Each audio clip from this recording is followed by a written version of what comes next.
As always, the views expressed during today's webinar are those of the speakers, not of Stratford, the speakers' firms, or clients, and are not intended to provide legal or tax advice.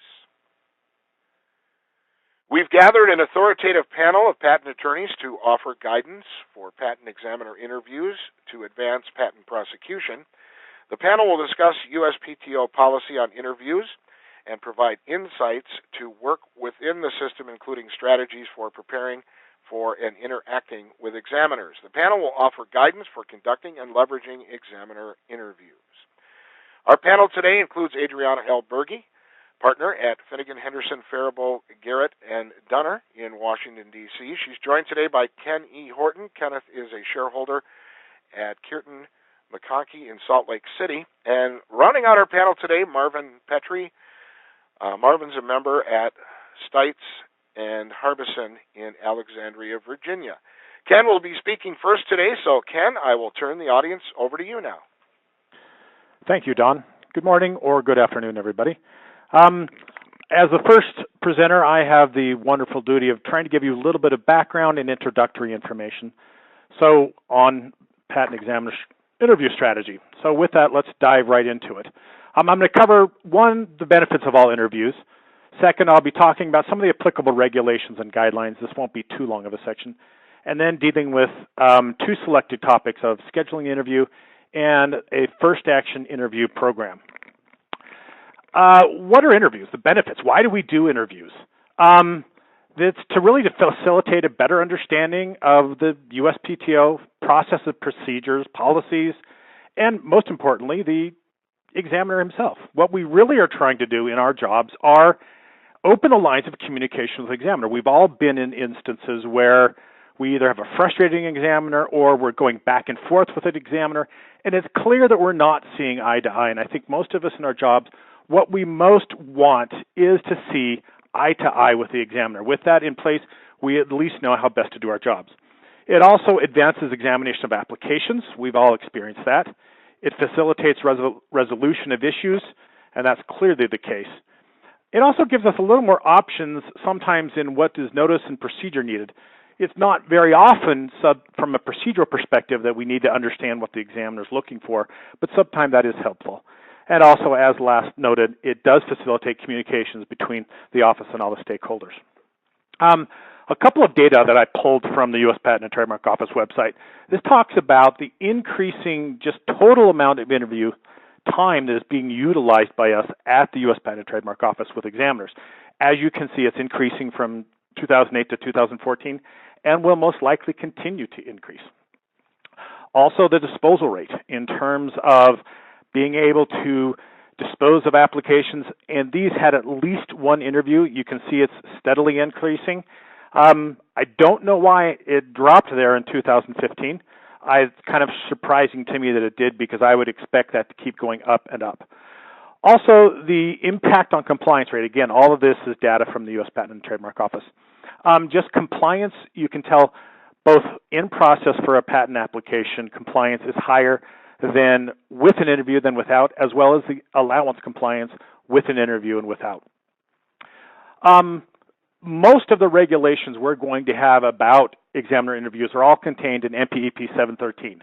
I've highlighted kind of what you have there in terms of Section 01 is the mechanics of the interviews.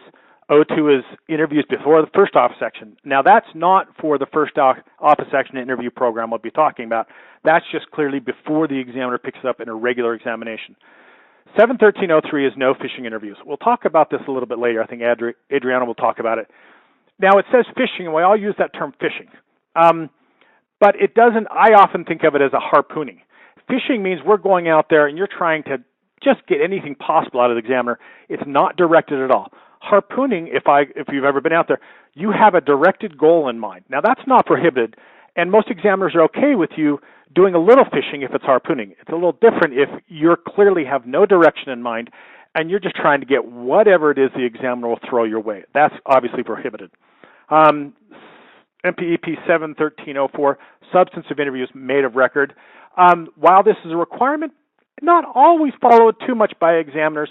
They typically try to do that, but it's not always the case. If there's something substantive talked about, they will more often than not give you an examiner interview summary record. If it's more of a procedural nature, they sometimes omit that. 713.05 prohibited interviews, those are talking about once you've had a notice of allowance or that you've had an appeal brief filed, that's when they're prohibited. Models and exhibits talks about what you can and what you can show during the exhibit. I was a former examiner myself, and I'll tell you, if you bring something live, I had a potential interview come in one time, and they actually brought something, a prototype of what they were doing. For an examiner's perspective, that's great. You see a real product. So often examiners, we push papers, we move through them. You don't see the real product. So if you are ever in an instance to bringing a product with you and showing it to the examiner, that's great, especially if you can show them it's out there, it's selling, it changes lives. They like to see that. It's helpful. 713.09 talks about after final interviews, how they're handled. And of course, 713 Section 10 talks about Rule 312 interviews.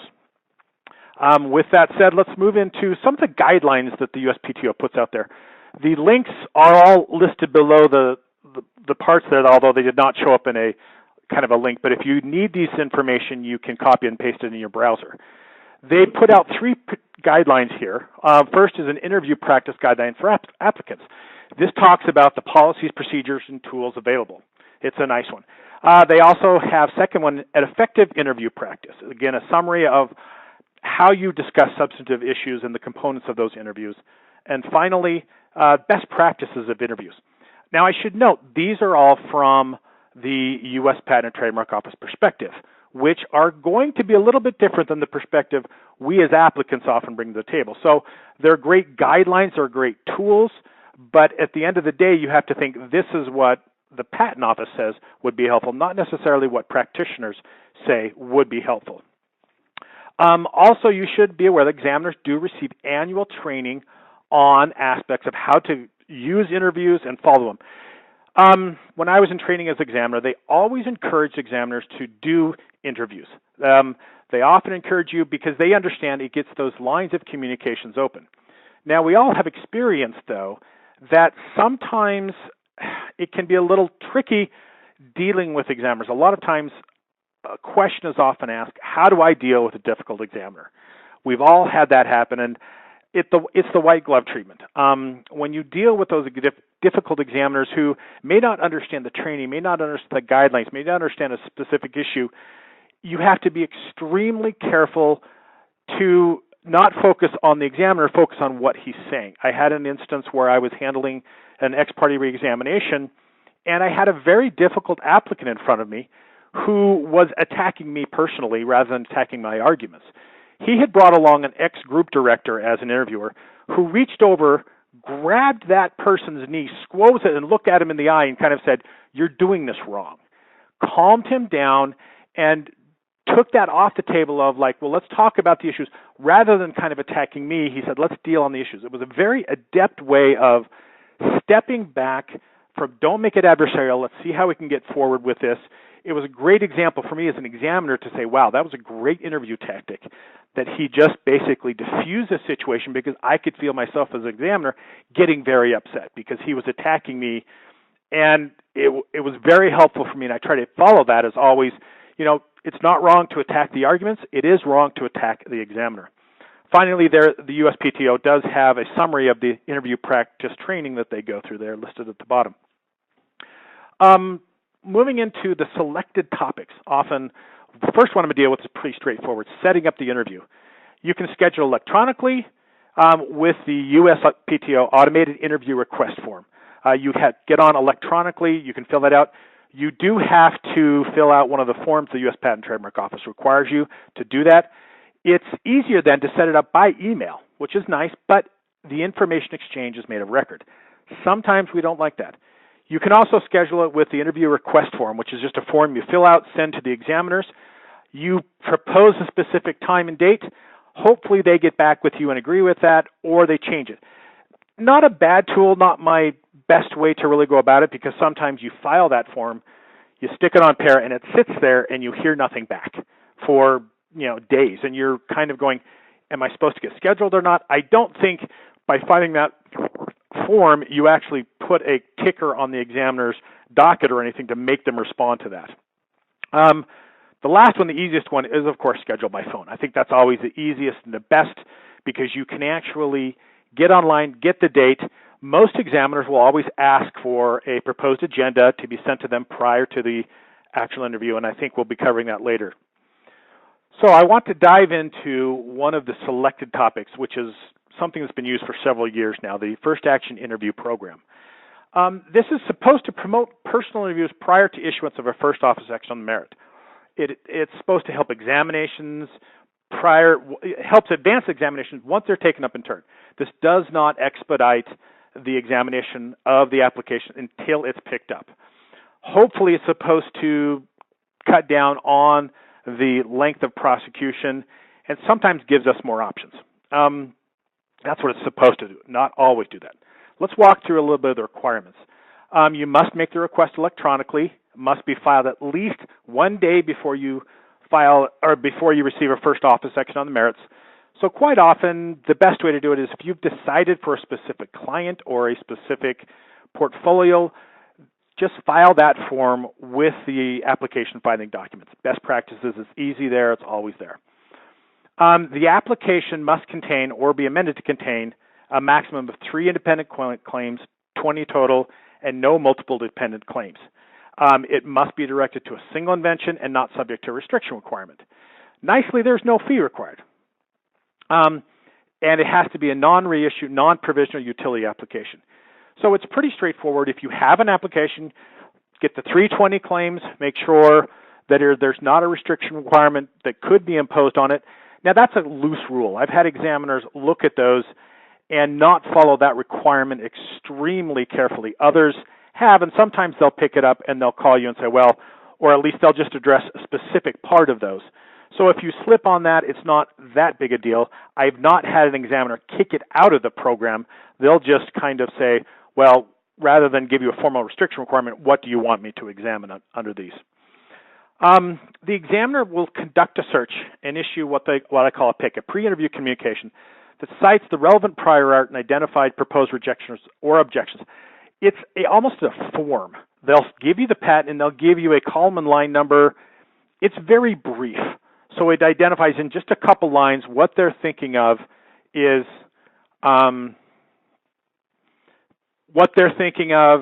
and it's not very detailed, we'll talk about. It also has, we are given, then you get 1 month to request not to have the interview, submit an interview request form, which is what we talked about earlier, along with the proposed amendment and or arguments, and then conduct the interview within 60 days from the filing, or to request not to have the interview and submit just a regular reply as we go forward into prosecution. So basically, you have 1 month to say, I'm not going to do it. 2, in that instance, if you don't file any request, it just kicks into a regular examination. If you follow the program, then that's a default. If you follow the program, you have to file a reply with proposed amendments and arguments, or 3, you actually formally request, unlike number 1 where the default to get kicked out, you formally request to be kicked out of the program. Importantly, you have that 1 month, and the interview must occur within 2 months of the mailing date of the PIC. The proposed amendments or remarks that are responsive, under certain conditions, those amendments and arguments may not be entered into the record. Like with all interviews, there's sometimes we can slip those in if we're proposing something, but most of the times in the first office action interview program, it becomes part of the record. There's a tip here. Make your interview short and sweet. Focus on your amendments and arguments. Don't try to get into arguing with the examiner about the prior art. Here at this point, their comments are fairly brief. So what you're trying to really do is ascertain with the amendments and arguments, what is the examiner's interpretation? Unlike a first office action or a second office action where the examiner has to set forth his arguments in some pretty good detail, in this PIC that they issue, you don't have that. So it's a little bit of a, let me try to understand what you're coming from, examiner, what's your interpretation. The nice thing with the first action interview program is it forces the examiner to engage in a discussion, which can be very helpful because some examiners, if you use this tool right, you can really get an understanding early on in the prosecution, and that helps, rather than finally coming to an understanding after the second or third or fourth office action, where you finally, the light goes on of like, oh, that's what they're talking about. Once that's done, if you can't reach agreement during the interview, you notice I had some exhibits there. Those are not included in your slide deck. I apologize. The examiner will issue a first action interview office action, and again, you get another 1 month reply period. We can file another reply, including additional amendments and arguments. If agreement's not reached in all claims, then you're kicked out. Now, there were two phases in this program. Early on in the first action interview program, examiners really didn't understand the program. I think the office initialized this and went forward. I had instances where I filed a second reply, third reply, even sometimes a fourth reply, and the examiner still left it in the pre-interview, in the pick, what I call this pick process, back and forth. Well, I think the office actually got kind of smart, and I used that to my benefit, because I could get several replies in. I would get the examiner, I'd get an amended interview, or I'd get amendments and arguments, present them, talk them to the examiner. He'd say, well, I think that's good, but how about this?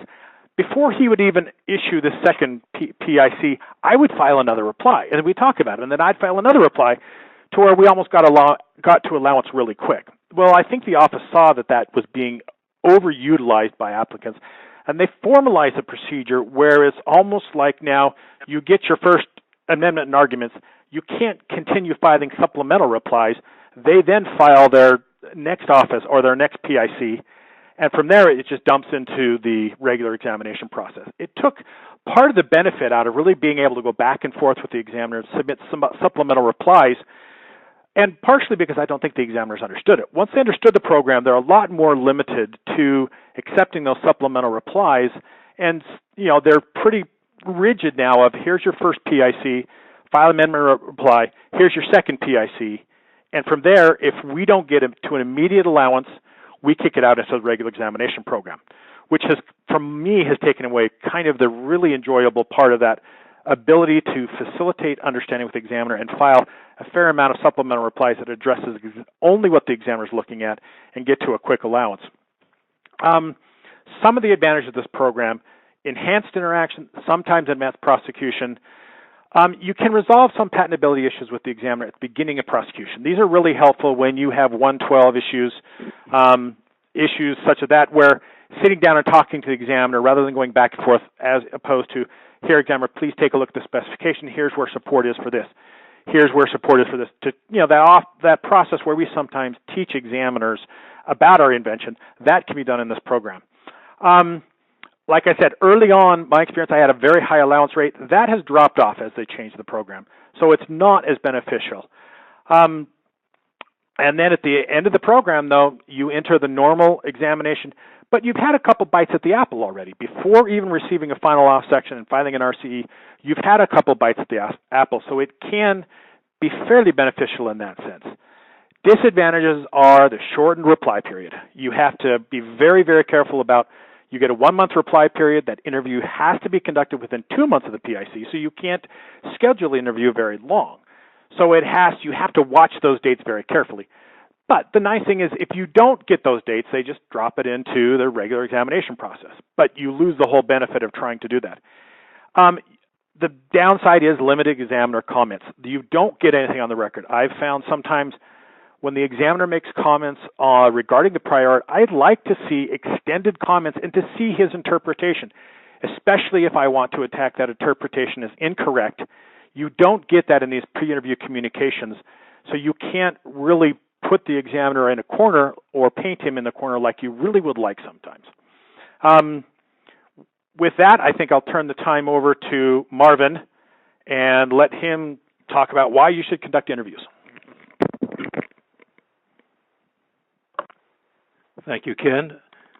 Before I go into my talk, I want to make an observation. I think this webinar is very much enhanced by the way we set it up, which is that three people approach this with their own ideas. We did not exchange views. We did not exchange anything. We just came at this fairly narrow topic. And what I see happening listening to Ken is that you will have a lot of overlap, but I think it is going to be great overlap because you're going to, for two reasons. One, you're going to see some repetition, and even more so, you're going to see different points of view, perhaps, or agreeing points of view on the same topic. So I'll mention that as I go on as the second speaker, having listened to Ken.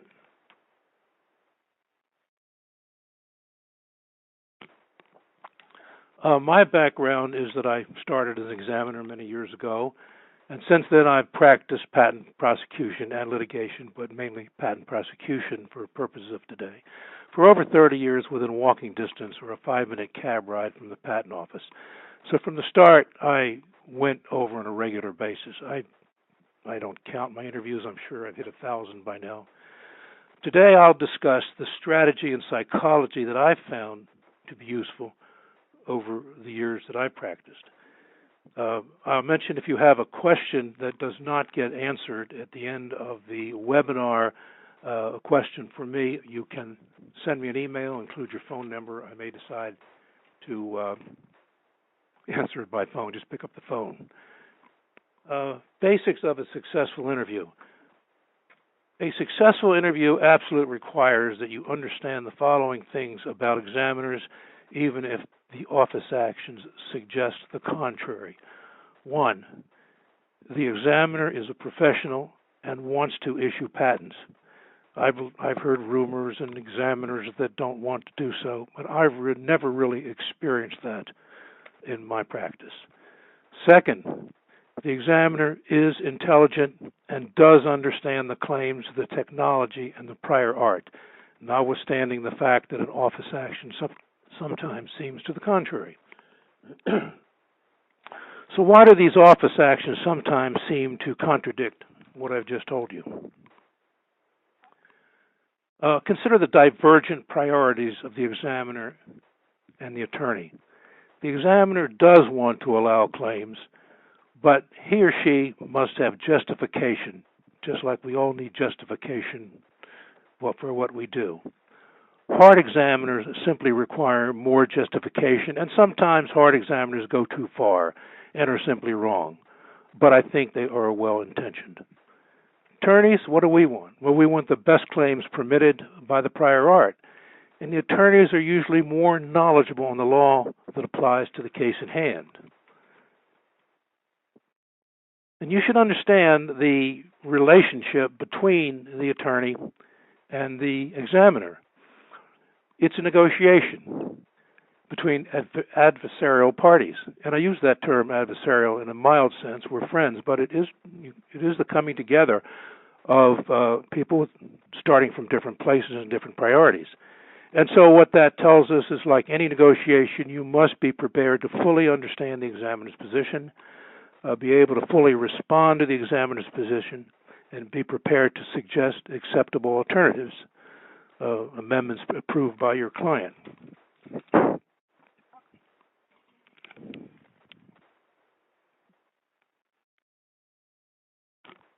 Resources.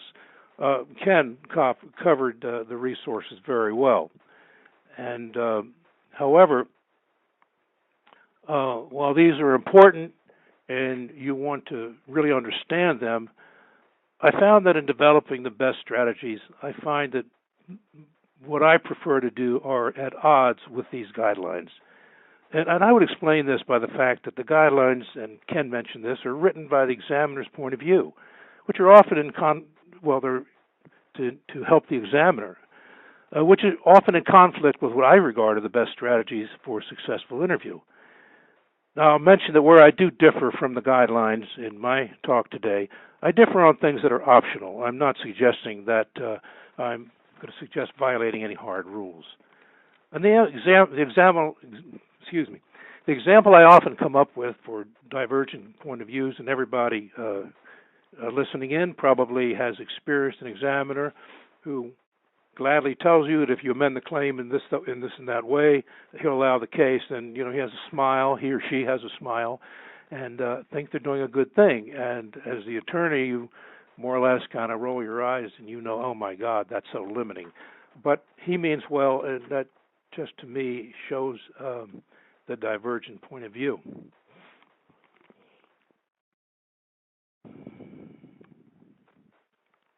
So let's place the interview in the context of the prosecution as a whole.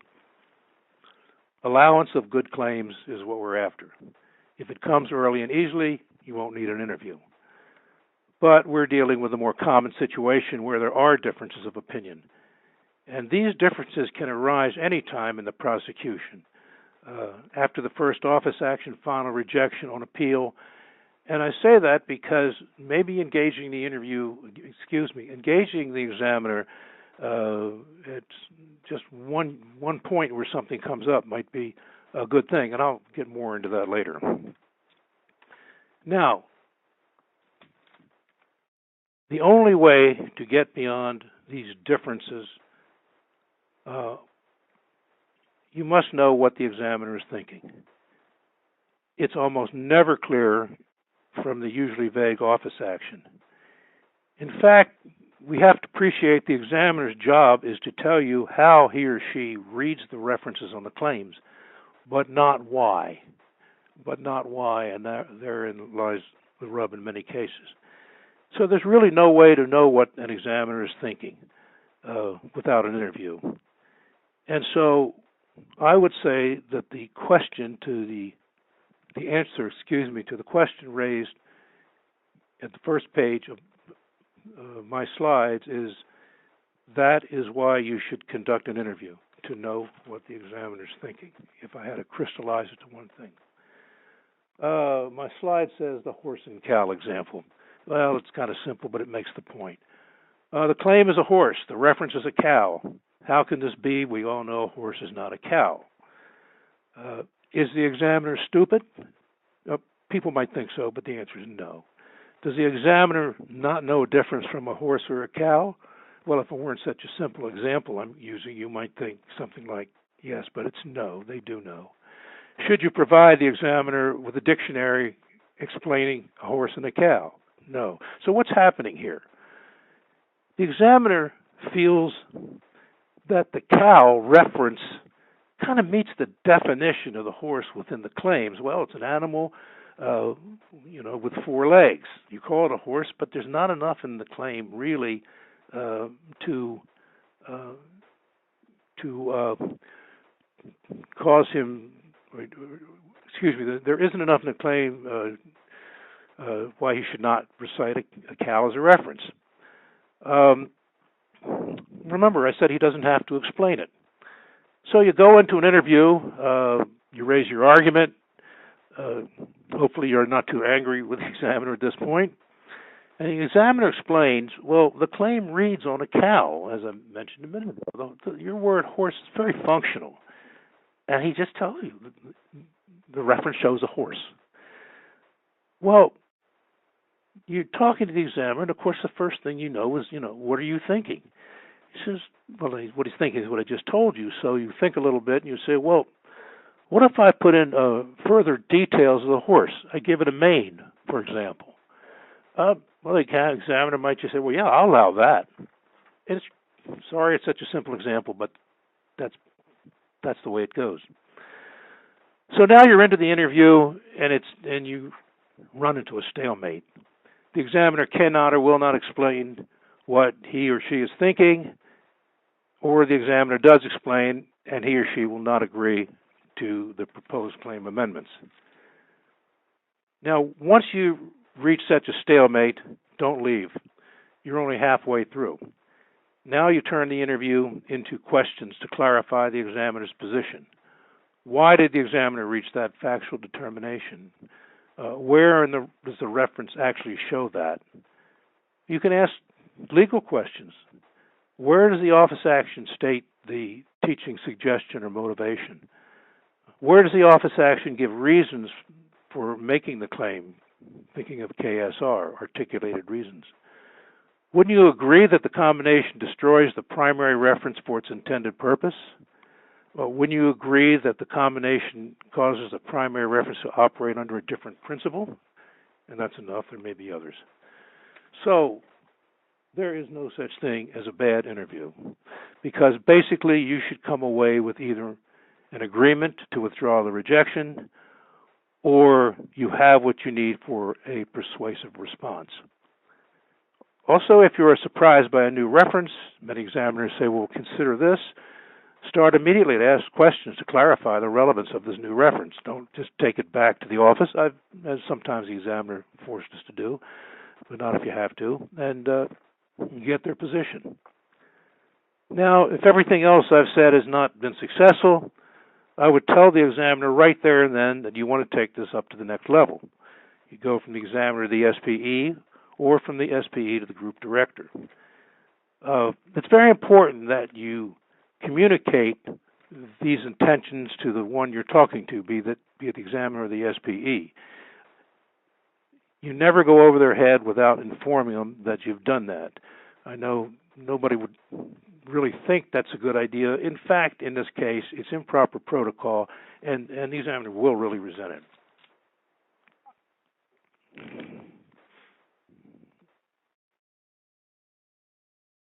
When to interview? First, a formal interview. Anytime you believe it would help, from first action to filing of an appeal brief, but not the day before you file an appeal brief. There's no real limit to the number of interviews. If the prosecution is advanced to the point where a second interview can help, call the examiner to request it. If there are really new points, no rehashing, that could advance the prosecution, they'll usually, in my experience, practically always agree. I have conducted on more than one occasion, more than one case, several interviews after a final rejection.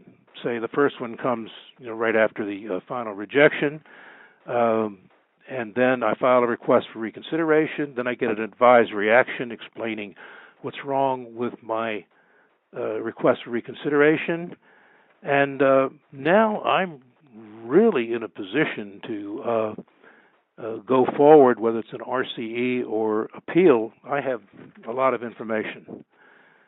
It's best before the final rejection, of course, when you can still submit amendments which must be entered. By contrast, after final amendments usually result in non-entry, except by an RCE, and that pilot program 2.0 doesn't help. They seem to always find a reason for non-entry. I might say that earlier I said that one of our goals is to get allowed claims, good allowed claims. I had in the back of my mind, didn't put it down, but I'll mention it now. But I think another way to look at that is to get those claims within the financial resources of the client's budget. That could be an individual with not a big budget or a large corporation. They have budgets too. So really, it's within the budget. And the RCE is a lot of extra time and money. And so that's why I think we want to avoid the RCE. After final, you can interview up to the filing of the appeal brief, as I mentioned earlier. If no amendments are needed, the interview gives you better insights into the examiner's position for the brief, and if you file a request for reconsideration and the case is not allowed, I think I mentioned this earlier, you get even more insights after the advisory action.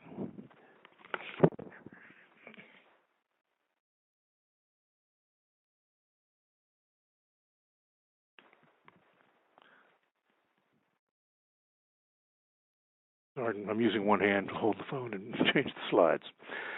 The short phone call. I don't know how many of you really use this, but I use it all the time, and it's very effective. It generates an interview summary, so technically it's an interview, but it's not really an interview. Anytime that you have a quick question and you need an explanation, call the examiner. Call them cold, identify yourself, identify the file, and say you have a quick question and can he pull it up, and you keep it quick and ask your question. In the office action, you said that reference showed this feature. You didn't give it a number, and I don't honestly know where it is in the reference. Could you just answer that? So there's no formalities. You just get your answer and move on. For example, when you're reviewing an office action, you may want clarification of a single point before reporting to the client, or you're stuck on a point while preparing a response, or even after an interview, you might want to call back to clarify.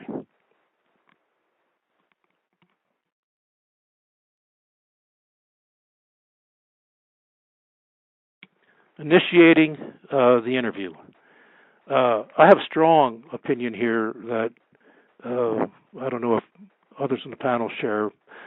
I would only initiate an interview by telephone. It's the quickest way to set the time. The examiner will return an answer and return your phone call in 24 hours. When I say quickest, the AIR form, you have to give a week's lead time. I think this is quickest because what will happen is I'll call the examiner. Usually I don't call until after I'm prepared for the interview, in case he or she wants it right away. And I say, well, I'm ready to go. The examiner says, what do you want? And I said, well, tomorrow, Monday, Tuesday, whatever you want. And they say, just a minute, I have to talk to my SPE. And within 24 hours, they're going to get back and they say, well, we're both available only on Tuesday at 3 o'clock. I said, it's great. I know very fast when the interview will be, even if it's off a little while. I wouldn't do it by fax. I wouldn't do it by email, or the interview summary form, nothing but telephone. Now, there are reasons for this other than what I've said so far. I gain valuable information about examiners and start a relationship. I can judge the examiner's demeanor. I can know where he's located. Is he at the PTO, satellite office? If not, or is he or she telecommuting? If they're in Virginia or a nearby satellite, maybe I'll consider an in-person interview. Is the SPE expected or available? By the way, consistent with a protocol point I mentioned earlier, if the examiner doesn't need an SPE, he tells you he does these things on his own, you don't push it unless there are special circumstances.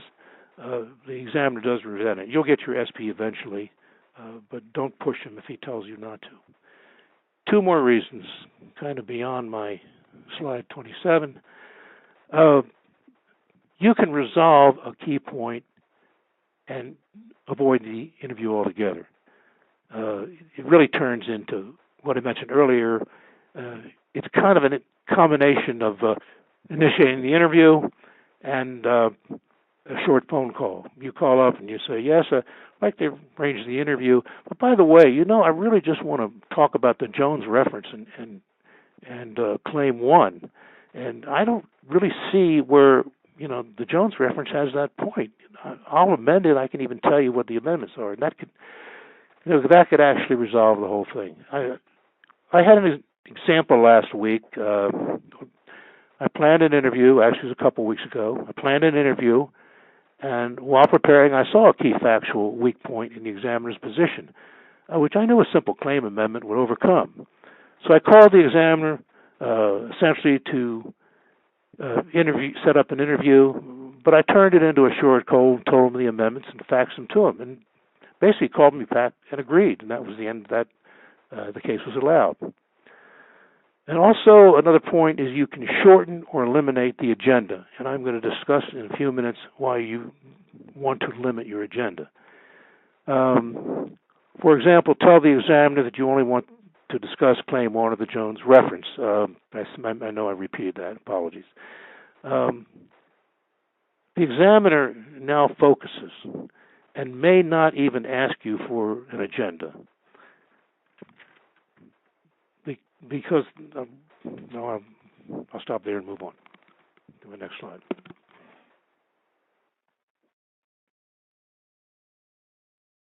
Type of interview, by the way, the point I was going to just make up comes later. We can all agree that in-person interview is best, but these days it's usually not available. The examiner or SPE telecommutes or travel to the examiner is too expensive. So by default, most interviews are by telephone. But assuming you have provided the examiner with any of the visual aids or other materials in advance, these can go well. You do lack the personal interaction, the body language, and so forth. But while it's not up to that caliber, of course, you can have a very effective interview. Then there's the web. I've had really poor experiences setting up the web. I find it's disruptive in the video, so I never use it. Also, even with good connections, it's disruptive in the sense that the video doesn't necessarily flow with respect to reference to materials. They're searching around for materials because maybe you didn't submit them in advance because you were going to show them during the webcast, but I find it can be disruptive. I want to say here, though, that if many of you or any of you have used it and it works for you, continue to do so. I'm telling you my experience, but I don't want to dissuade you from using it if you found it works for you.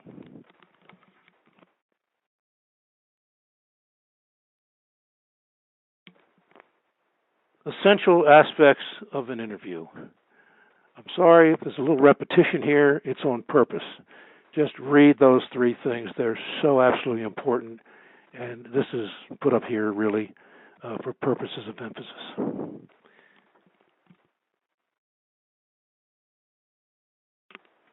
Well, D is a little different. Focus. Location, location, location, focus, focus, focus. The time and the examiner's attention span is limited. You can read those, discuss only the broadest claim and the key references, and be prepared with amendments. And because the time is limited, I find if I'm talking about one claim, I'm basically getting through with the essence of the interview. If I have other similar claims, I tell them, well, I'll amend those accordingly. Or if I have two that are really different, I will take two claims, but try and be brief. And defer for your response the other things that are in the office action, formal objections, 112s, unless there's a very difficult 112 you want to deal with. If you don't focus and you start running on repetitiously, the examiner's going to start looking at his watch, rolling his eyes, tell you that he has another appointment in 10 minutes, and if that happens, the interview is essentially over.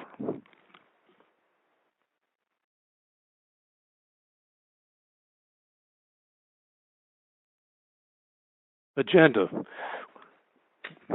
I talked about agenda a few minutes ago a little bit, but why does the examiner want an agenda?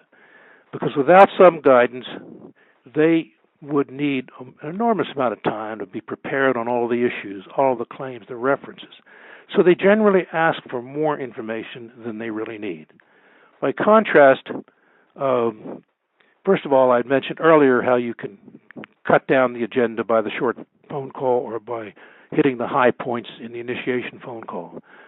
But if you do provide information, what should you provide?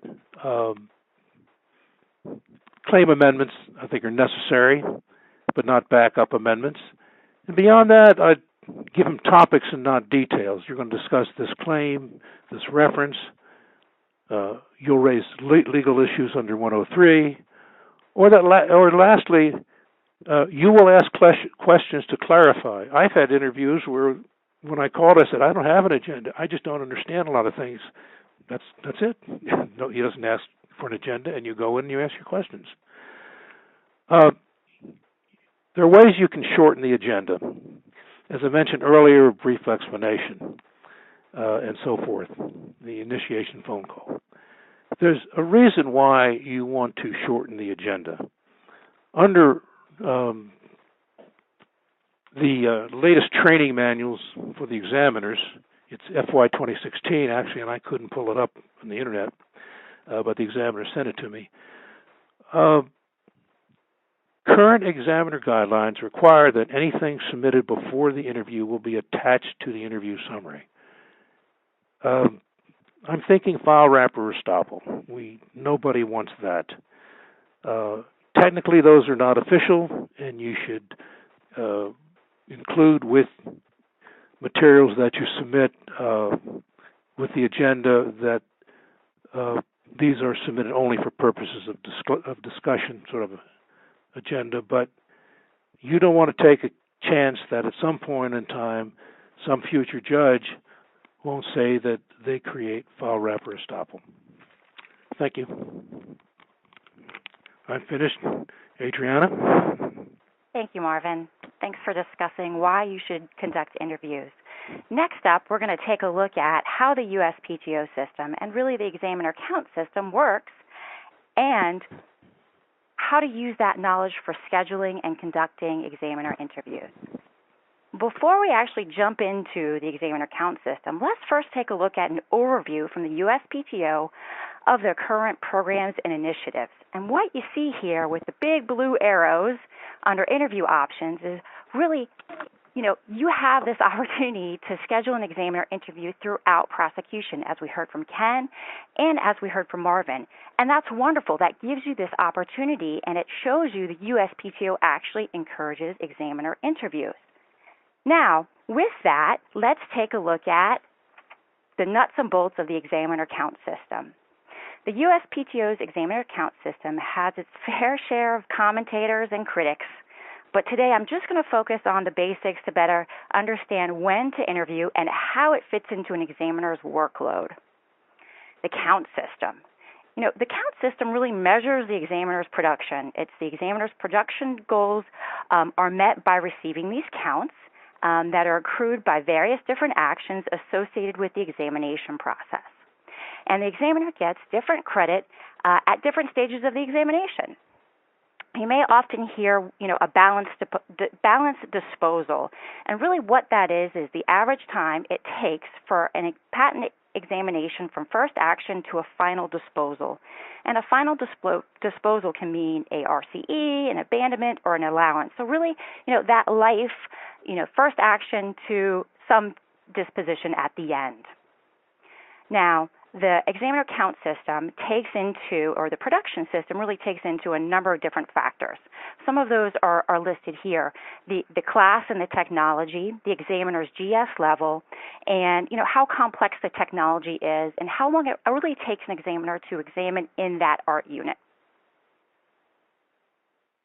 Here on this slide, we just talk about counts. I think we've pretty much actually hit on all of these, and I want to skip towards really the equation. How does the examiner, how does the patent office, what's the production goal? How do they do that calculus? And as you see below in the equation, it takes into account a number of different factors. Number one, the number of examining hours per bi-week, and that's roughly around 80 hours. Secondly, the status or the seniority of the examiner is taken into consideration. And third, what type of technology the examiner is working in to obtain how many production units or counts an examiner needs to meet for a goal to meet 100%. And actually, this slide was taken from the examiner, or actually the USPTO slide deck on examination time and the production system. And as you may or may not know, at the end of October of, I think, 2016, just last year, the PTO was soliciting feedback as the office embarked on re-evaluating its examination time goals. And the comment period for this just ended at the end of January. So what you're seeing now is the Patent Office taking a look at how they do this calculus here to see if they need to adjust it. We've come a long way since the Patent Office actually first came up with this calculation. I think it's been over 30 years or so, and now they're taking a look and reevaluating this. But nonetheless, let's take a look at how this influences when to conduct an interview. And the next three slides break down to that equation to show the different parts of the equation and how it influences. For example, in this slide, it's the basic equation. We are just looking at the number of hours in a bi-week and really the complexity of the technology and how many counts an examiner needs to get. In this next intermediate example, it demonstrates how they figure out what the examining time for that bi-week equals. And you'll see that the examiner isn't just given 80 hours just to do the examination. There's other things that happen during those bi-weeks that may reduce that examining time. For example, if the examiner is sick, on leave, advisory actions, etc. And in this last advanced example, it demonstrates the position factor or the seniority factor that plays a role in the examination and what the production goal for that examiner is for a bi-week. As this next slide shows, patent examination is made up of a number of different tasks and actions, which take up different amounts of time by the examiner.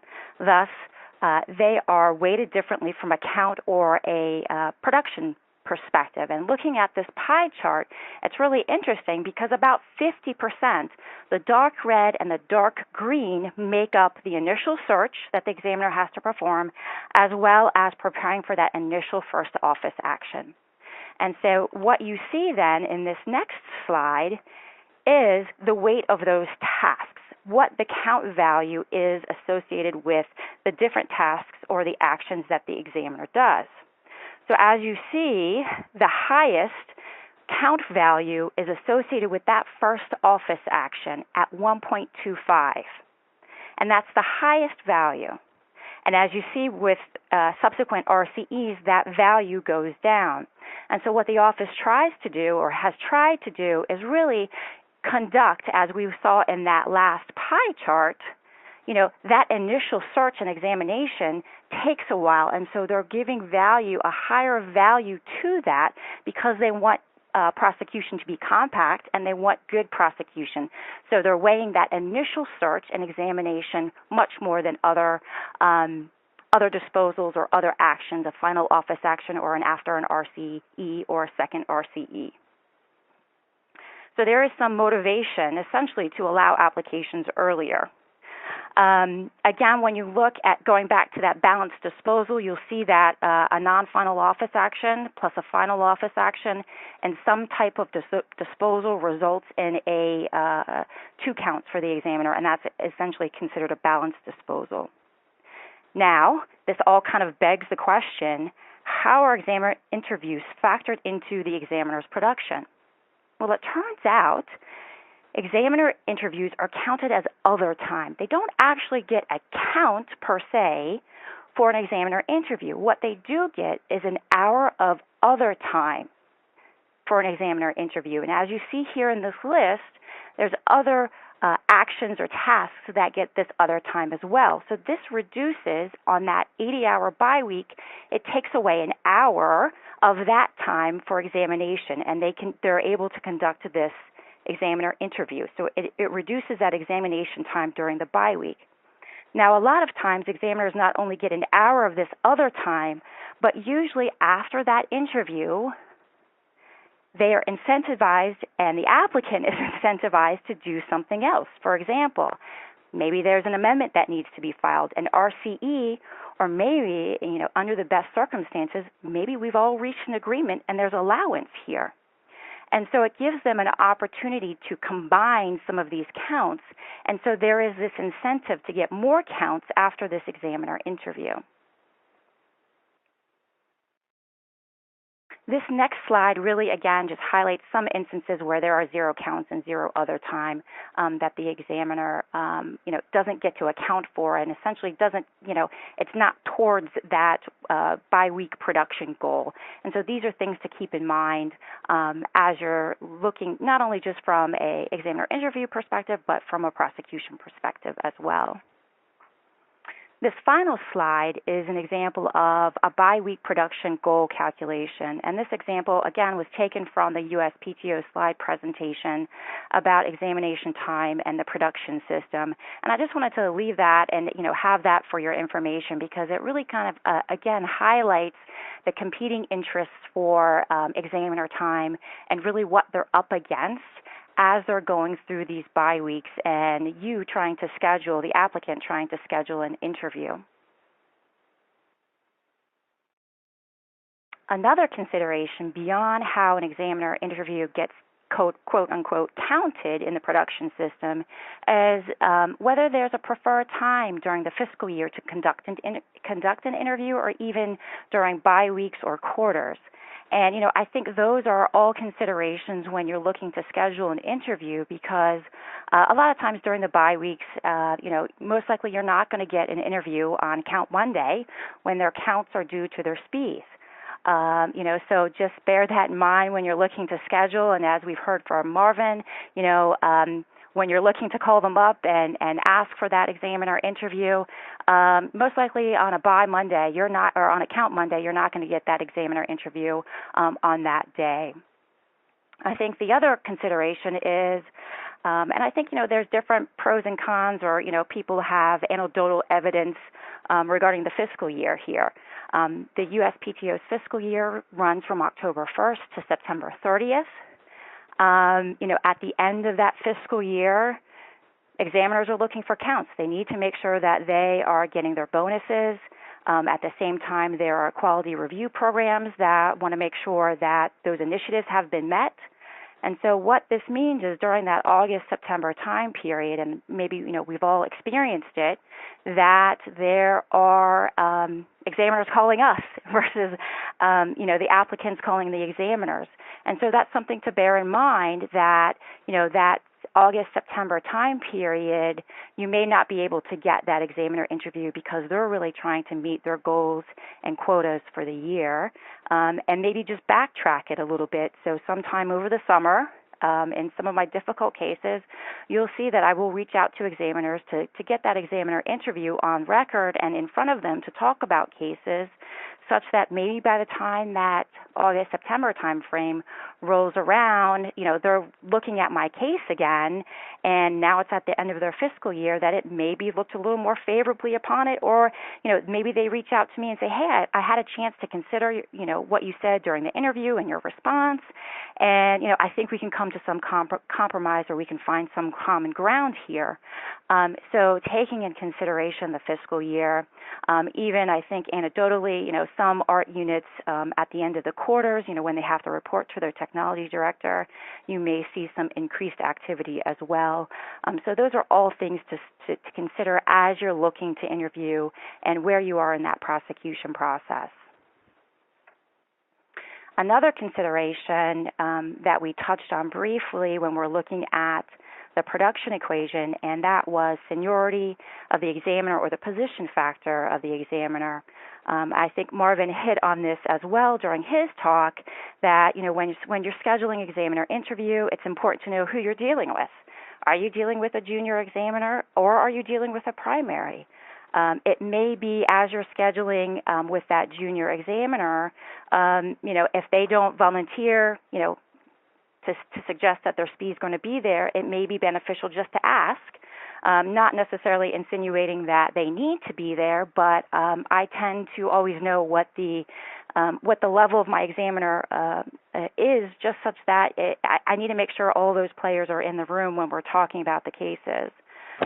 Primary examiners have signatory authority, and so it's not necessarily the same.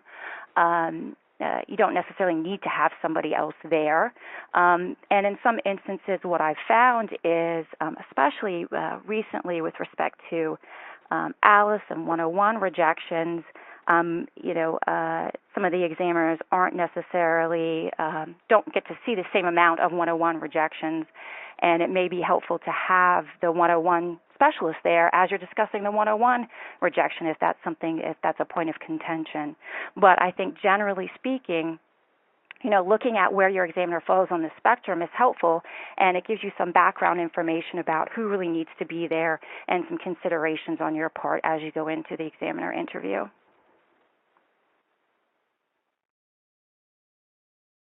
On this last slide here for Section 3, we have summarized those considerations. And let me just kind of run through some of those again, in that, when you have an examiner interview, they are going to get an hour of other time associated with this interview. They don't necessarily get a count for the interview, but there is some incentive for them to conduct an interview. And again, after that interview, depending on how it goes and what the ultimate outcome is, may be another incentive for them if you've reached some agreement as far as allowable subject matter. If you've discussed an RCE or potential claim amendments, there may be some other incentive for the examiner to move the application forward after that interview and after you've discussed those issues. Again, I would consider, the status or the seniority of your examiner when you're scheduling. Again, the 101 specialist, I know that there are still outstanding 101 rejections, and I know each technology center has a 101 specialist. It may be in your benefit to request to have somebody there as well. Again, avoid Count Monday for an interview.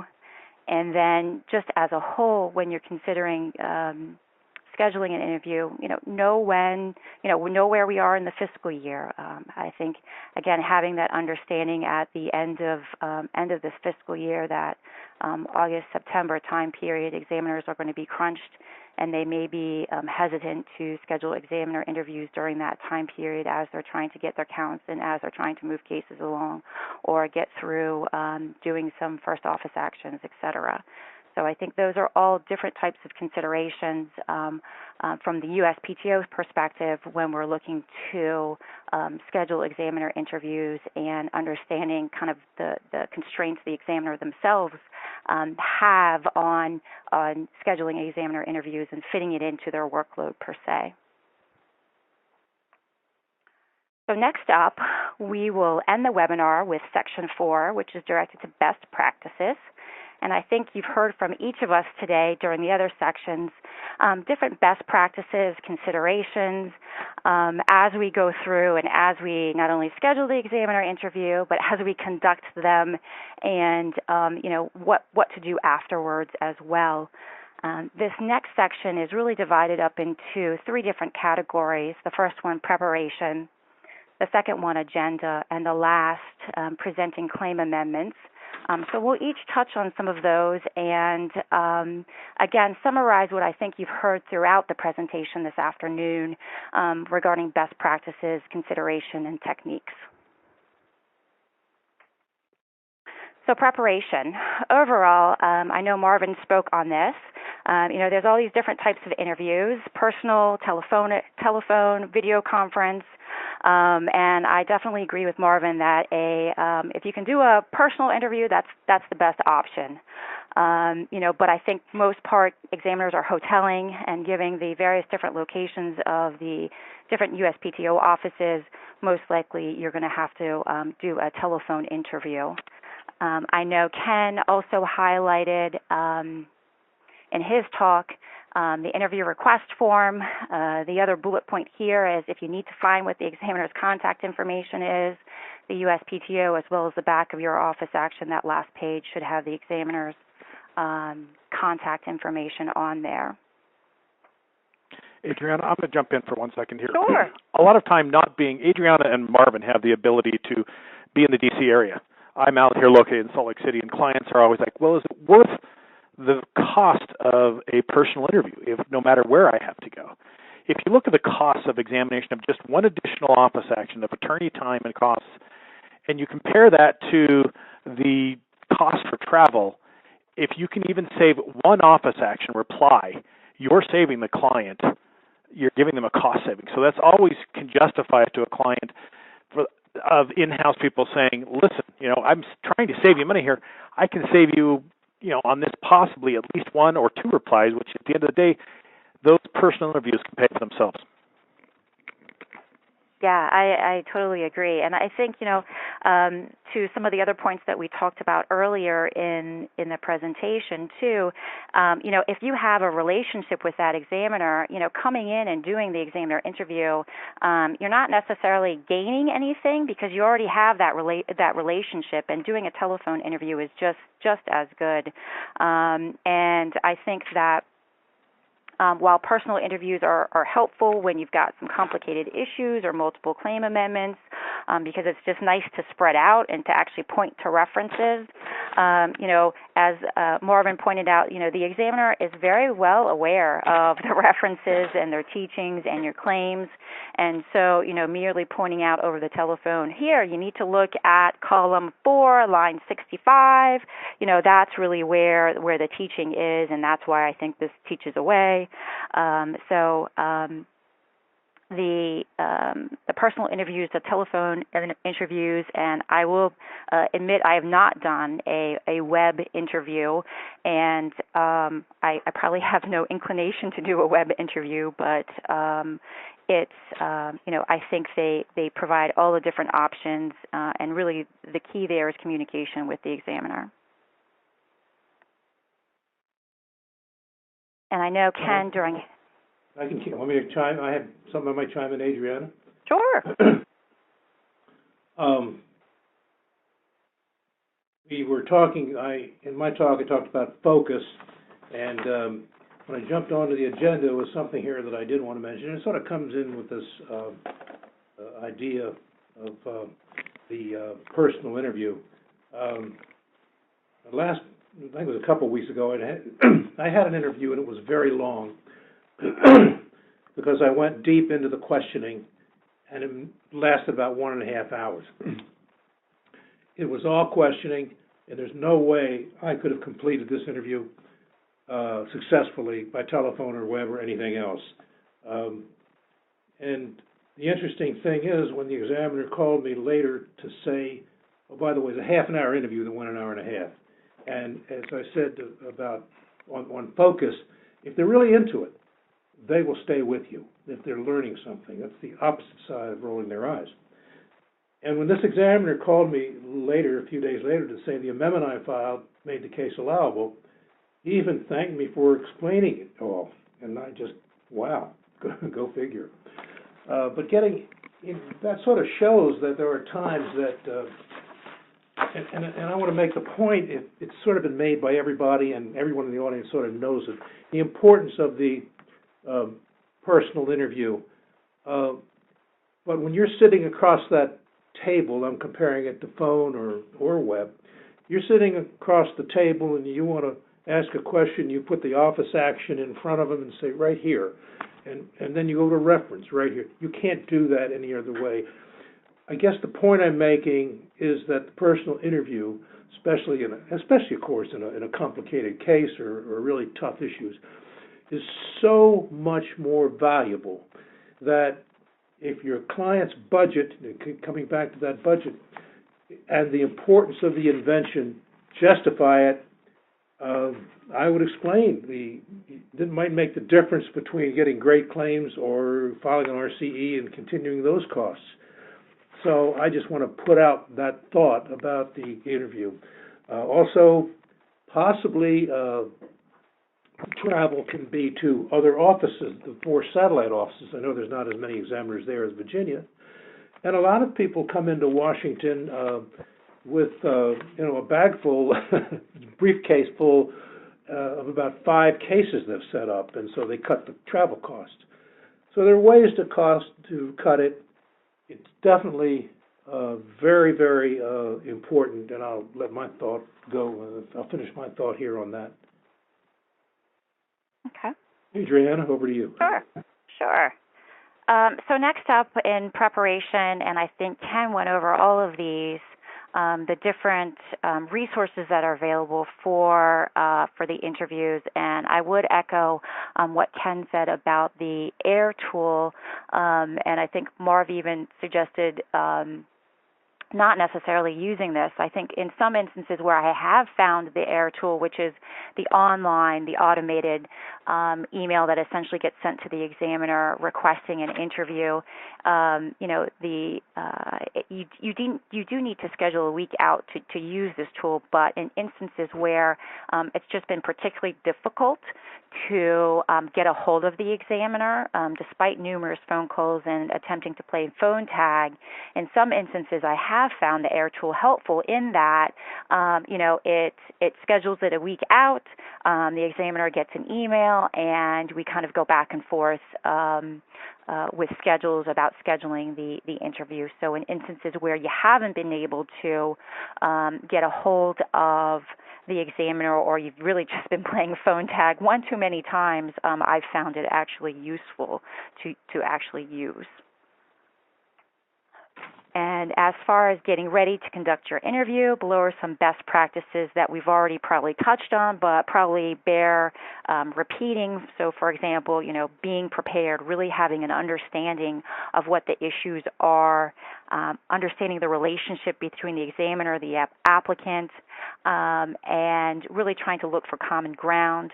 As I said during Section 3, request for an examiner supervisor or the 101 specialist.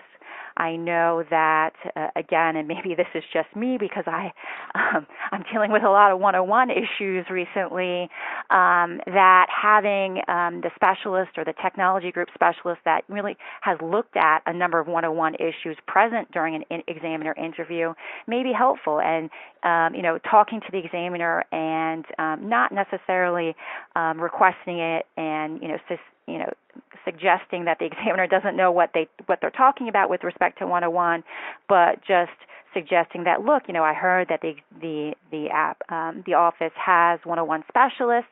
Do you think that this would be a good idea for us to have this 101 specialist? It seems like we're, just continuing to disagree, and I'm really looking to find some common ground to move the application forward. That may be one way around dealing with the 101 issue. Again, just talking about being prepared, I think the best way to ensure a worthwhile interview is being prepared. I think 9 times out of 10, as you're going through the prosecution history, you're looking at the cited references, getting prepped to do the examiner interview, it then becomes abundantly clear or becomes crystallized really where the difference in views comes from and where the issues are, and you can, when you're set up to do your examiner interview, you just hone in on those particular issues. Look, examiner, this is to me, this is my understanding of where you are with this reference. And this is where applicant is coming from. I think the value in preparation goes a long way because you're able to really hone in on those issues. Again, understanding the claims. And a lot of times what I found during preparation is that, the examiner really has hooked on to one particular aspect of the reference, and, understanding where that's coming from is definitely helpful. Adriana? Mm-hmm. Yeah, I just might, your slide 52 had something that Sure. gave me a thought. How does the examiner view you? Think about it. This goes to why I want another advantage of calling in on the telephone to set it up. He's sitting there doing his job, and who's this guy calling him? If, assuming you have no relationship, what are you going to be like? Are you going to be overbearing? Are you going to make him uncomfortable? Hi, Mr. Jones. This is Marv Petry. Look, I want to set up an interview, and I tell you, I just really want to talk about the Jones reference and that claim, a little bit of that, and I think if I've done it right, and I hope I always do, maybe I put him at ease.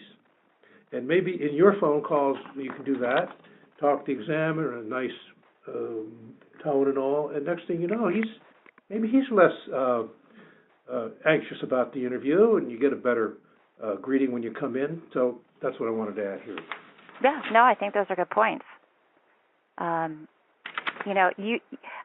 Sitting in the examiner's shoes, you don't know what experiences they've had with other attorneys. So I think approaching it from that perspective, putting them at ease with what you're asking or what you're looking for is definitely helpful.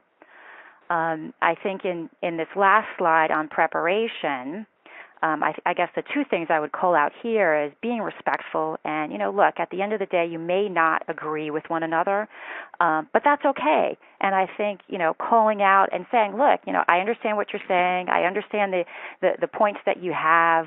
I just take a different view, and it's okay to disagree. We can agree to disagree. And I think a lot of times that diffuses the situation with the examiner and the applicant, and but it also gives you that evidence or that ammunition that you're looking for to really figure out, how do we advance prosecution? Are we going to be able to advance prosecution? Or is really there no way that we're going to see eye to eye and we just need to go to appeal? Which, that's totally fine.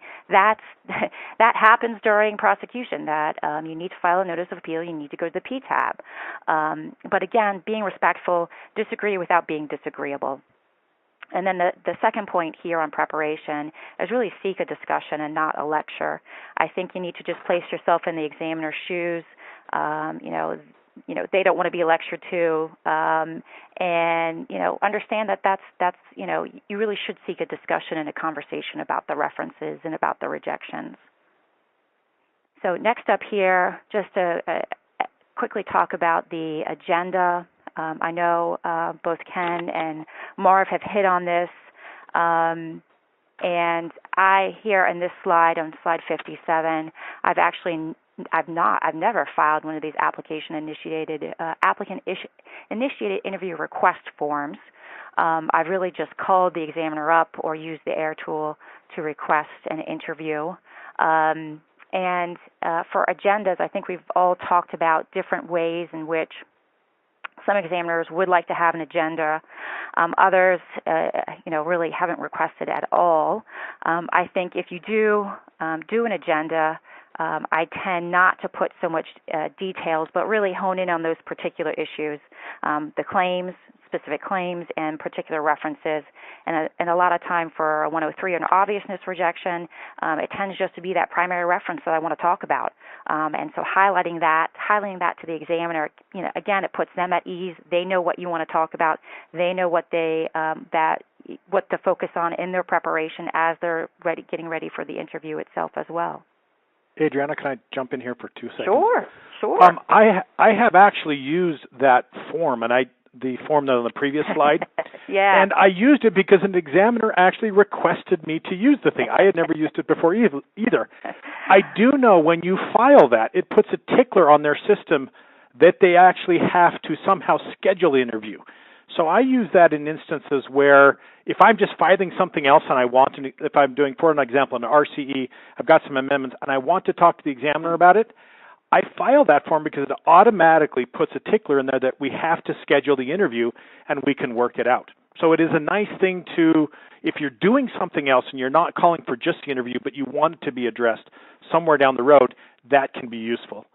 Also wanted to talk about when I do an agenda, I try not, we always have to put in the proposed amendments. But when I get to the actual references, I will put the reference, but I will put in just a citation to the column and line numbers I want to discuss. It's kind of giving the examiner, rather than putting all my arguments in, I just say, I want to discuss the F reference at columns 3 and lines 4 through 12, because that's where I'm going to focus it. It helps me direct the examiner's attention to saying, this is exactly what I'm going to bring at you. He reads it and he's prepared at least so that we can focus that discussion. Yeah, no, I agree. I will say that, in my agenda, I rarely, if ever, put any type of argument, and it really is a citation of whatever particular reference that I really want to talk about. And in some instances, I have put, just as you said, Ken, line numbers, column numbers, really honing in on, those discussion points I really want to talk about. And I'm very hesitant to put in proposed amendments. I tend to, as I go through the interview, the proposed amendments I'm, discussing and highlighting and talking about, but I'm not necessarily saying, okay, this is going to be my proposed amendment. I'm usually picking and eventually getting to the point where at the end of the interview, it comes around to, and by the way, so if we add something along those lines that we just discussed, it seems like we're in agreement that, your interpretation and my interpretation of the reference is consistent, and therefore it's kind of like a no-brainer, like, that would make sense. That would overcome this particular reference. Hey, Adriana, I'm looking at your slide 58, and I love the way you, at the bottom, you gave the phrase. I threw it out in a few words, but actually that's what I had written down somewhere, just what you wrote there, for discussion purposes only, not for entry into the written record, although I'll still stand on my beware of file wrap estoppel. I don't know if you or Ken have run into this thing about it has to be attached, everything has to be attached. I really wasn't aware of it, but in talking to the examiner, she talked about the recent FY16 training manual, and I couldn't pull it up. They only went up to 15.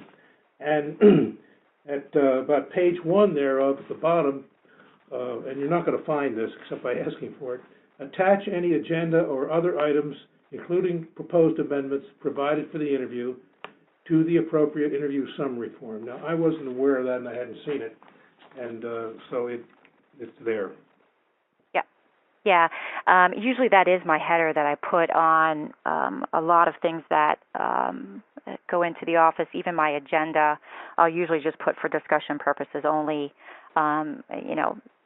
Regardless of whether the agenda actually gets into the record or not, I'm usually okay with it being there. That may be helpful. And I haven't heard, Marvin, them attaching all of that to the examiner interview summary. That hasn't happened yet for me. Maybe that's something that's, slowly getting dispersed among the examiners, but I haven't seen that happen yet. It happened in a telephone discussion about 2 weeks ago. I wasn't aware of it. And it was very clear in this case, and that it was going to be attached. And I don't know how widespread it is, but I think it's fairly new, and we'll see how widespread it really is. Yeah. I think this slide 59 here just talks about no fishing expeditions. Really, as I think we've all articulated throughout the webinar here, is you really want to go on with a focused purpose, that you're really looking to find that common ground, and not really just to go out there and see what you can find and waste the examiner's time. And then here, I think this is the last topic, presenting amended claims. As I said, I probably have some mixed feelings about presenting amended claims. I think in certain circumstances it definitely works. Although I think and the reason behind why I'm a little leery is that 9 times out of 10, or at least in my experience, that the examiner just won't commit to whether that's going to work or not, which I totally understand. And looking at MPEP section 713.01 Roman numeral 4, you can see why the MPEP gives them the out here. The examiner should not hesitate to state when appropriate that claims presented for discussion at an interview would require further search and consideration. And I think we've all probably been up against the examiner wanting not to commit or not to at first instance say, yeah, put it in, that's going to make it allowable. And so, just like us as the applicants and the attorneys, that we're not too sure, we want to see what the examiner thinks about the claim amendments before we put them in. The examiner is going to give that right back to us in that, look, I'm not too sure, I still need to do a search, it still needs to go through quality, all of those good issues that we hear from the examiner after we start talking about some amended claims. Adrian, I want to comment on I think that some of the things in 60 you've just been talking about. Oh, yeah. One,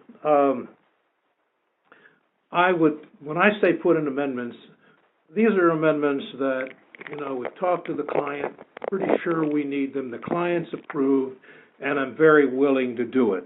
No backup, but so when I put them in and say, definitely put them in if you're going to make them, I mean under those conditions. Secondly, I want to comment on what you said about require further search and what the examiner not committing. Actually, the way I look at it, almost every interview, I will never get the examiner to say it's allowed. He or she can't do that because they do have to have a search. So what I'm looking for is a statement that the amendments make the claims allowable over the references of record. That's the bottom line. That's all they can do, and I'm happy with that. And also when I report to the client, I say, well, they have to do this, but by the way, it's been my experience that when they go out and try and run another search, they usually don't find art that's just as good, if any, because they've really already, and that's been the case most of the time. Yeah, I guess I haven't. A lot of times the examiner won't even commit to me about the cited art, and so that's why. And it sounds like our experiences have different there. But yeah, no, I mean I think I get that too sometimes. Those are interviews where you have to work harder. But I'm just saying when it is successful, that's the way they state it. And I think this is 61 is our last slide here, and it talks about still presenting amended claims, but I think there's one topic that we haven't necessarily hit on here that I wanted to make sure that we at least discussed, and that is the examiner interview summary.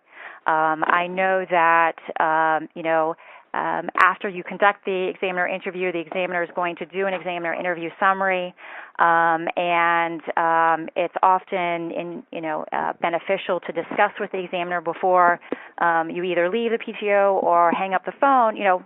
Examiner, what are you going to put in the examiner interview summary? Here's my understanding of what took place during our interview, and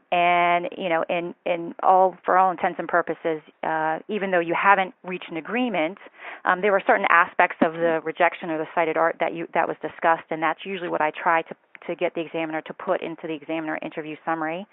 I know over the last couple of years there's been more push for the examiners to put more detailed into that examiner interview summary. So usually what I try to do is before we sign off or before I leave, I already have a paragraph in mind that I'd like them to use that summarizes what, in enough detail what was discussed, and if there were claim amendments discussed, what references were discussed, what aspects of the rejection were discussed, such that it reasonably reflects what occurred during that examiner interview, and is enough to meets any of the PTO guidelines. And so I don't know, Ken or Marv, if you have comments about the examiner interview summary and what you'd like to put. Well, I would agree with you 100%. Now we're not talking about possible file wrapper estoppel. It's real. And if they put in there something different, you don't want to start calling up and changing. No, I think I always go through, at least in broad terms, and in some case narrow terms, of what's going into that interview summary. Because we have an agreement and they don't put it in, it's pretty hard to recoup. Yep. Agreed. And before we switch over to questions here, on the slide itself, I would just point out, when you are doing this examiner interview, it gives you this opportunity to propose and discuss in one instance the references, if you have potential claim amendments, the rejections, etc. And so really that last bullet point on that slide probably sums up in good portion what the value of that examiner interview can bring to prosecution, because it gives you that opportunity to pick the examiner's mind, understand that rejection. A lot of times what I found is what's in the actual written record for that office action doesn't necessarily highlight or reflect, all the issues the examiner has with a particular reference or your particular claims. And so having that examiner interview really gives you that opportunity in one fell swoop to discuss all of those things, to ask those questions, and to really make sure that you understand, what those outstanding issues are that are facing your application. Well, I can add on to that, what you just said, something I sort of was going to put in my notes, but I took it out for time reasons, and we're going to get another minute here. The interview itself, if you consider that the interview is put into writing only in an examiner interview summary, which is not going to be more than a few lines, the arguments you make in an interview are probably the only thing you can do, only time that you can just let it all out there, and it's totally off the record. And, you got to be careful. Go too far, it gets into the interview summary, but basically you can make your amendments, you can make your arguments, and it's the only time I can think where good, strong arguments are not in the written record. So with that, I'll turn that back over to Don. If you want to take us through the end here. Sounds very good. Thank you, Adriana, Ken, and Marvin, for your insights today. Before we jump into questions, a brief announcement. New York State requires that you record and report the following code in order to obtain CLE credits for the live or recorded version of this CLE webinar. If you'll be requesting CLE credits for this seminar, please write this code down. The code is TLDPKB.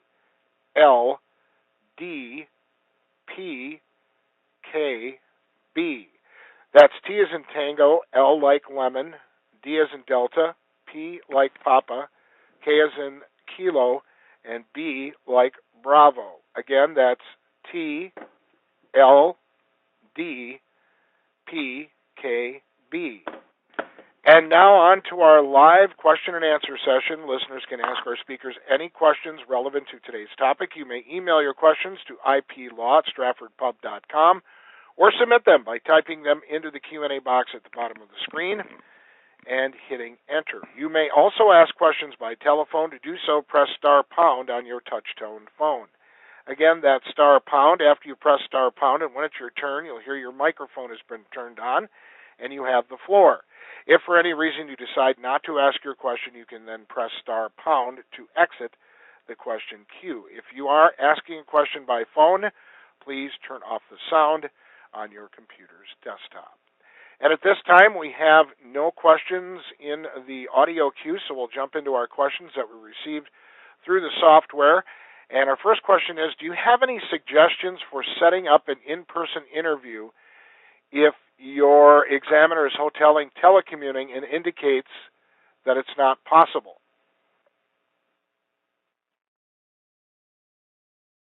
I can go ahead and... I'm reading it for the first time.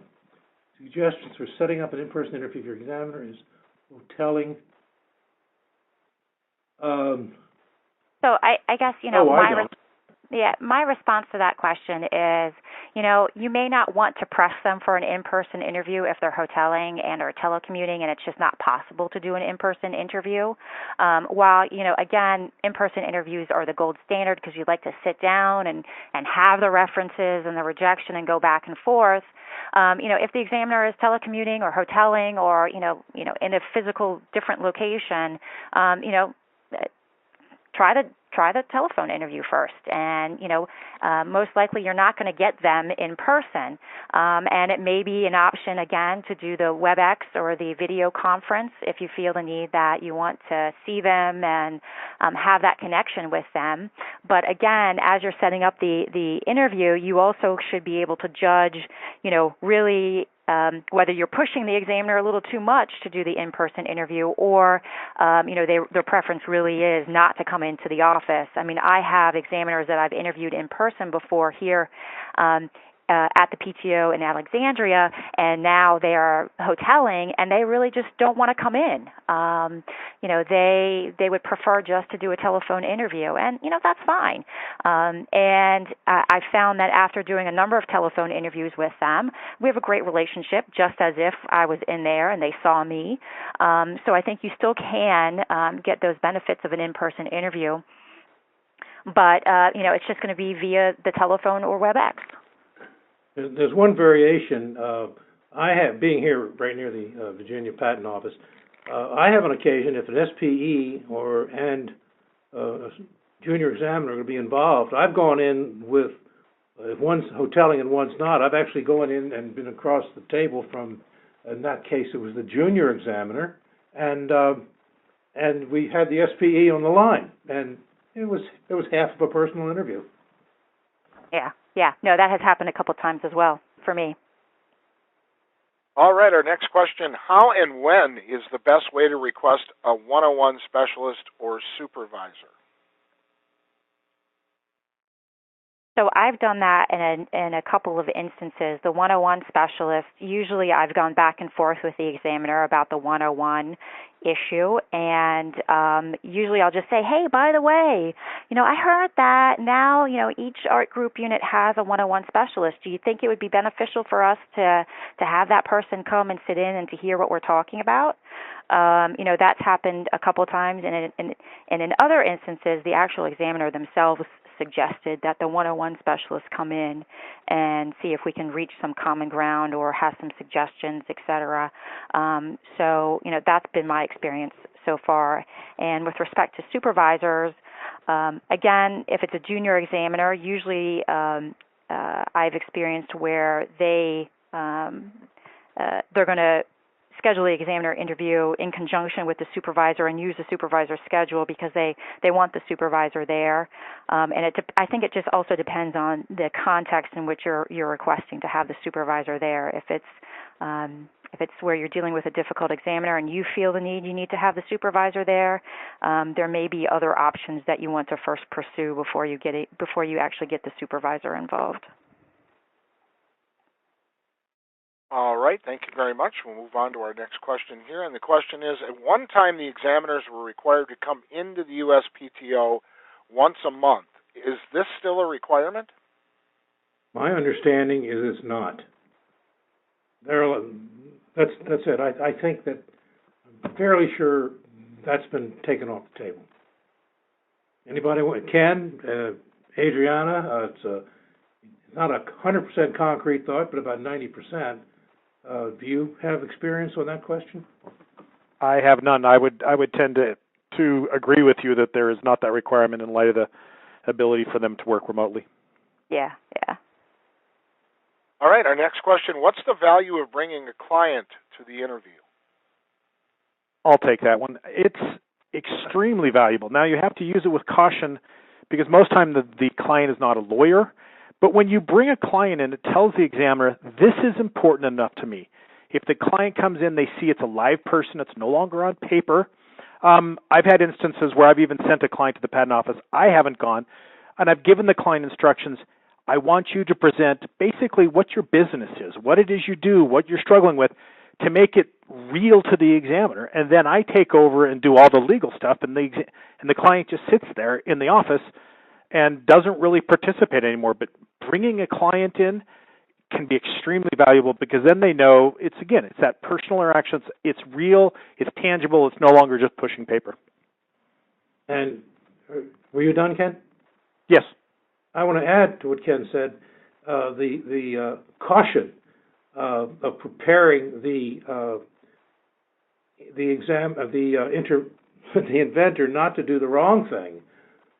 Usually it's in the form of the thinking along the lines of that examiner that I told you about who's going to offer claim limitations that make you roll your eyes. And you really have to prepare them like a deposition witness before they go in. It sounds like Ken knows that, and he did it. The killer question is, they'll sit in the interview, and you know where I'm going with this, and there's only so much in the claim, and the inventor says, oh no, but you really need feature X. That's what makes it work. And of course, X isn't in the claim, flower estoppel, all that. That's the danger. That's why you must really prepare that inventor. In other words, I agree with everything Ken said, but be sure to look at both sides. All right, we have time for at least one more question here before we move on to brief closing remarks. Our next question, what is a Count Monday, and why do you want to avoid a Count Monday interview? Sure. A Count Monday is when the examiner has due their counts for that bye week. And since Ken and Marvin actually both worked at the patent office, please feel free to chime in here.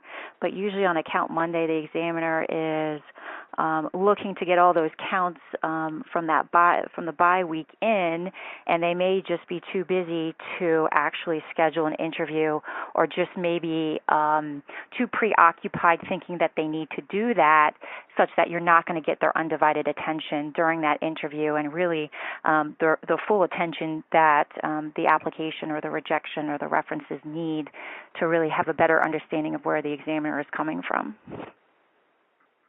One addition to that, it's kind of like, think of it for all us lawyers who are still billing by the hour, it's the day when you have to turn in all your time. So you're wrapping up all your projects, turning in, even though the bye week ended the Friday before, that Monday is when they put everything together. So the examiner's busy finishing, finalizing, doing everything he can to make sure he gets all his projects finished, just like as us lawyers are trying to make sure all of our time gets entered. So it's a lot of administrative, less on a substantive focus for them. Don, I see a question I don't think we addressed. I'm going to read it, but first I see a real quick answer. There's one down here that says, what does it mean hoteling? Are they working from home? You bet. And home is California, Washington State. I've never heard international, but they can really be anywhere in the country. Now, there was a question here I saw that said, much of the discussion is focused on 102, 103, interviewing for what about 101 and 112?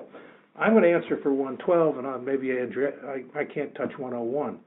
But 112, I would say it's a direct analogy to everything we said in 102 and 103. Often, though, when you have a 112, you can see what the problem is, unlike 102, 103. Sometimes there's no indication of what the examiner's problem is. But if you don't, he says, that phrase is not clear. If you just take what we said, looking at 102 and 103, and apply it to 112, all the principles will apply. There's this phrase, examiner says it's not clear. You call up and say, well, I understand it. And sometimes you have a suggestion. I don't mean the examiner says don't have an antecedent basis. We all know what to do with that. But if he says it's not clear, says, well, I think it is, but maybe I can suggest going up 2 lines up and giving a better explanation of coming down to what it is, or ask, it's clear to me, why don't you think it's clear? In 101, if you have anything to add, Adriana, that's not my field. Yeah, no, I think even for a 101, you approach it the same way you would approach it for a novelty or an obviousness rejection. You just go in there, be prepared, go through the arguments like you would, any other type of rejection. All right, and our final question before closing remarks. How does the count system apply to the FFAI program? That's a great question. I don't know the answer. I briefly looked on the internet, and I don't have an answer to that. Adriana, do you know? Yeah, I'm not too sure myself as well, whether there's what the count breakdown for it is, or, the other time that it gets used. I'm sure, one of us will follow up and figure that out, and I think we have your name that we can follow up with that. All right, excellent. Thank you for the presentations and for your thoughtful response to the questions we received from our audience. We'll make our way around the panel for closing remarks, and perhaps Adriana will begin with you. Sure. I hope the webinar was insightful. Again, I think on that last slide, where slide 61, where that bullet point that really the examiner interview is this opportunity to propose and discuss with the examiner the rejections, the cited art, and in this one fell swoop, in this one instance, I think it's a great opportunity that you should exploit and use during your prosecution. Marvin? I'm not going to wrap up or anything like that, but I want to make one point, and it's a repetition of the point I made. The title of my part was "Why Should You Interview?" And I was going to say at one point, but shortness of time, didn't want to get too cute, so I didn't. I was going to say, if there's one thing you take away from this webinar, it's the answer to that question, so I'll say it now in the last second. And that is, you want an interview to find out what the examiner's thinking. That's the most important thing I can add. All right, and Ken? Interviews are the basis of communication with examiners. We are in the business as lawyers of communication, so we ought to use them as much as possible to enhance that communication with the examiner, even if that means we, as Adriana said, agree to disagree. All right, thank you to our audience. We hope you've enjoyed our national webinar, USPTO Examiner Interview Strategies, Preparing for and Conducting Interviews to Advance Patent Prosecution. If your question was not answered, you may email it directly to our presenters. Their email addresses are included in the presentation materials. If you will be seeking continuing education credit, you must verify your participation in this webinar by completing and submitting the attendance affirmation evaluation after the program. A link to this form will be included in the thank you email that you will receive immediately following this program. As long as you've registered and paid for this program by 5 p.m. today, you will receive your certificate of attendance within 24 hours. If you have any questions about continuing education credit for this webinar, please call our continuing education department at 404-881-1141, extension 35. Today's participants can order a recorded version of this event at a special attendee price. Please call customer service at 800-926-7926, extension 10, or visit Stratford's website at www.straffordpub.com. And be sure to check out Stratford's website for information on future Stratford CLE programs, including a seminar on latest PTAB decisions leveraging trends in institution and final written decisions, understanding Federal Circuit scrutiny to date, on Thursday, March 30th, 2017, starting at 1 p.m. Eastern for 90 minutes. Stratford would like to thank you for your attendance today. To end this call, simply hang up the phone. Thank you, and have a nice day.